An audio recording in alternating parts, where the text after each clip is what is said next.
Here he goes. He will now address the fans here at Staples Center one last time.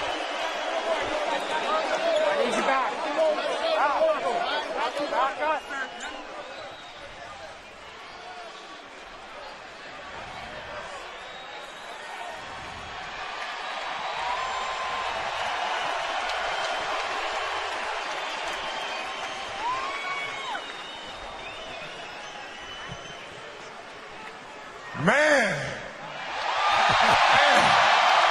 guys, you know, it's, I can't believe how fast 20 years went by. I mean, this is crazy.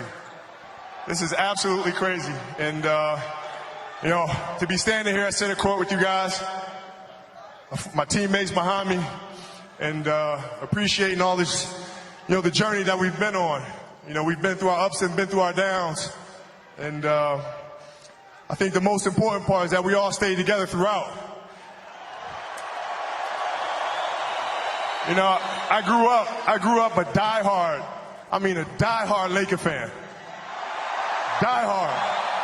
I mean, I knew everything about every player that's ever played here.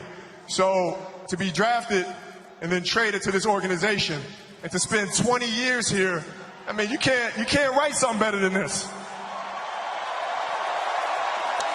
And I'm more proud of the fact that not about the championships, but about the down years, because we didn't run. We didn't run. We played through all that stuff, and we got our championships, and we did it the right way. And all I can do here is just thank you guys. Thank you guys for all the years of support. Thank you guys for all the motivation. Thank you for all the inspiration. And you know, what's funny, the thing that had me cracking up all night long was the fact that I go through 20 years of everybody screaming to pass the ball. Then the last night, they're like, don't pass it.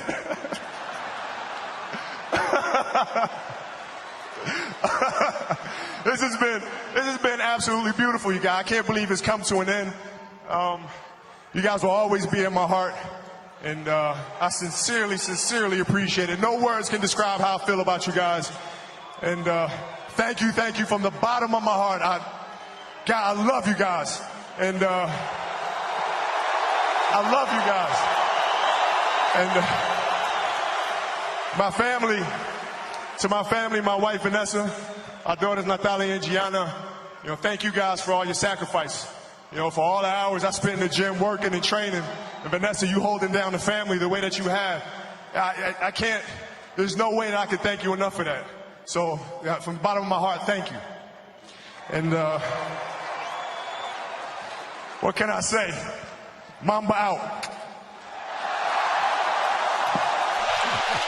People that have helped him to this point, his family, the organization.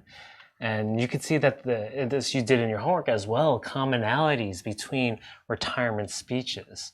And just like Mamba out, which was an epic line, this was Obama's pretty much for his retirement speech.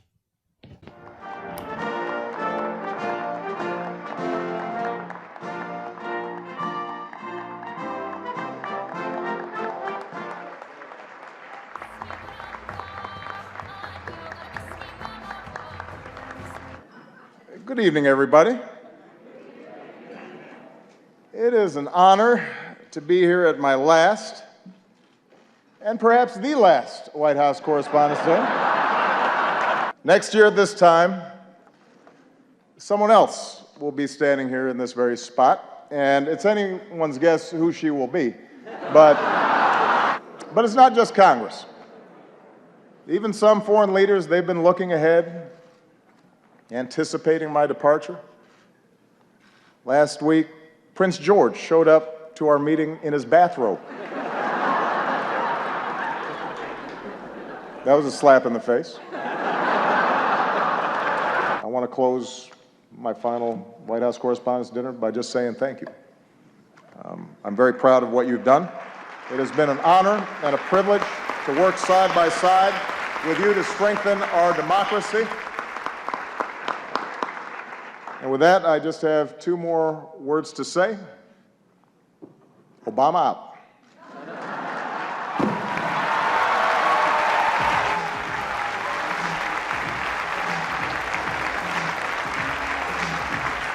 Dropping the mic, Obama out.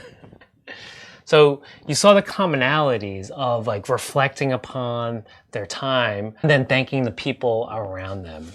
Right? And I look forward to the reading your responses in your homeworks about the commonalities of retirement speeches that you see.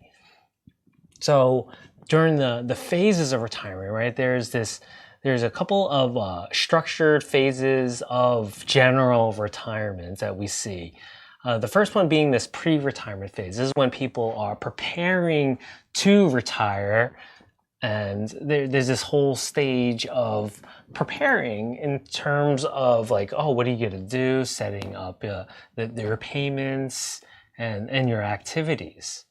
Then comes this honeymoon period, which I call this the YOLO period, when you just go crazy, right? In terms of what you want to do. You want to travel, you want to, all the things that you can imagine doing, right? Now that you have the money, now you have the time to do so, you just start doing it.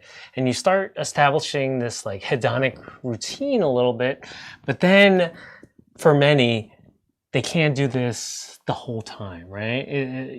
There's a disenchantment period for many, because it's like, oh, okay, we've seen everything, we've done everything, now what, right? So humans in general want to see and experience routine. So there's this whole recalibration stage of like this reorientation. Okay, now that I've gotten that out of my system, right? Now what do I want to do? So they start developing the routines, and when you develop routines, it's like, okay, now this is becoming a lifestyle change. And for some, they're like, oh, especially now that are healthier, I want to do this. This sounds good. This is a good life.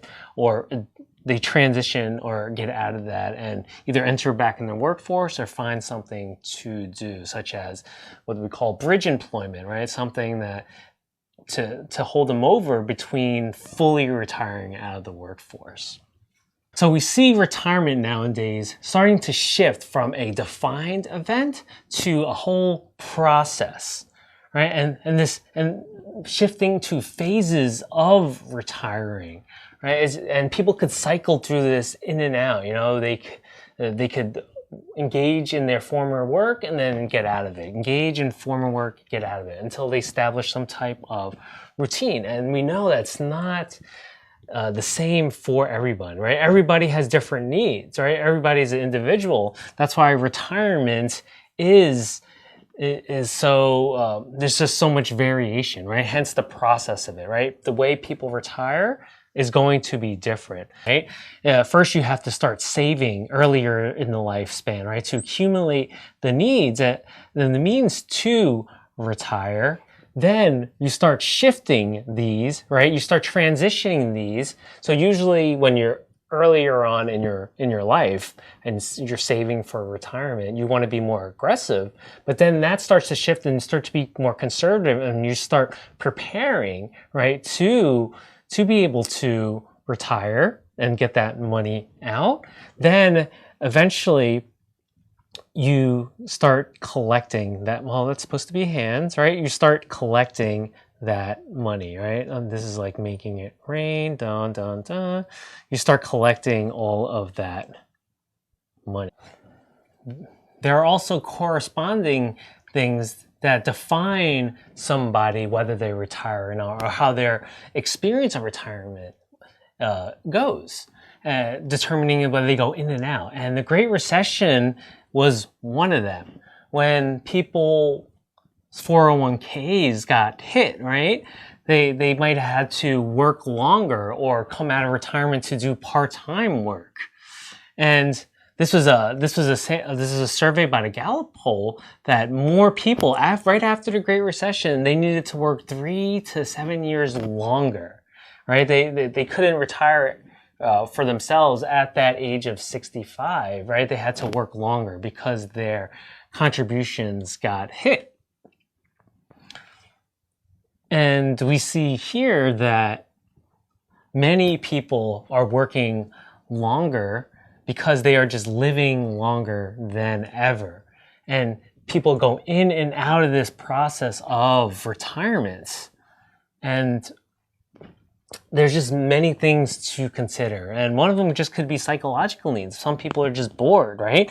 They thought retirement was going to be more fun than it is, you know, doing that YOLO lifestyle, but it just doesn't materialize. And so work is a big center of purpose for a lot of people.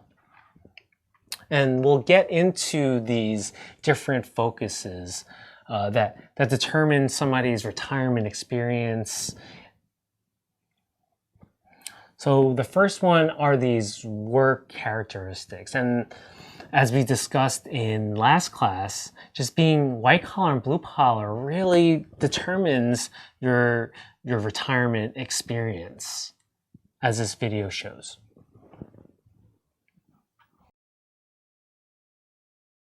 You know, in many ways, I think white collar and blue collar workers have very similar problems. You know, in the case of white collar workers, while maybe in some cases they're making more money than blue collar workers, they tend to overextend themselves so that they still put financial pressures on themselves.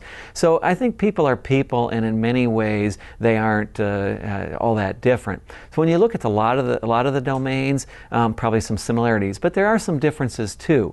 For instance, with life evaluation, part of hope and optimism is about controlling your own destiny. It's one of the reasons that self-employed people always score higher in the well-being index.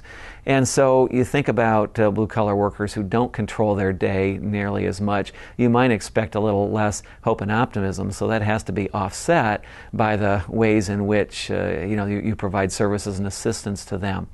Likewise in their work environment, and we're finding that the work environment is enormous in terms of its impact on well-being. There, it's probably more common for blue-collar workers to have a little less support, feel a little less, or made to feel a little less important, perhaps get a little less supervisor, approval ratings and those kinds of things. And as a result, how you do things in the work environment to help those people can be certainly very different. In the other domains, really the similarities are quite high, and there really aren't necessarily as many distinct differences in those domains. Discussing that there's multiple different considerations, right, between white collar and blue collar retirees, and a lot of it has to deal with how satisfied are the job. Do you care about your job at all, right? Or do you want to get the hell out of there as quickly as possible, along with your relationships in that job? Many people who have close relationships, that's one of the reasons why they enjoy their jobs, right? These two are really related to each other, along with also the organizational benefits, like retiring maybe like at a Google, right? You're no longer going to have a slide anymore, or a cafe or cafeteria to go to.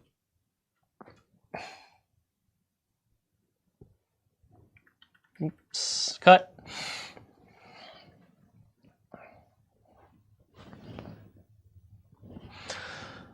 So he was talking a little bit about the pros and cons and the commonalities of blue collar and white collar work. And there's pros and cons for both. And we talked about that a little bit last time. So, cut.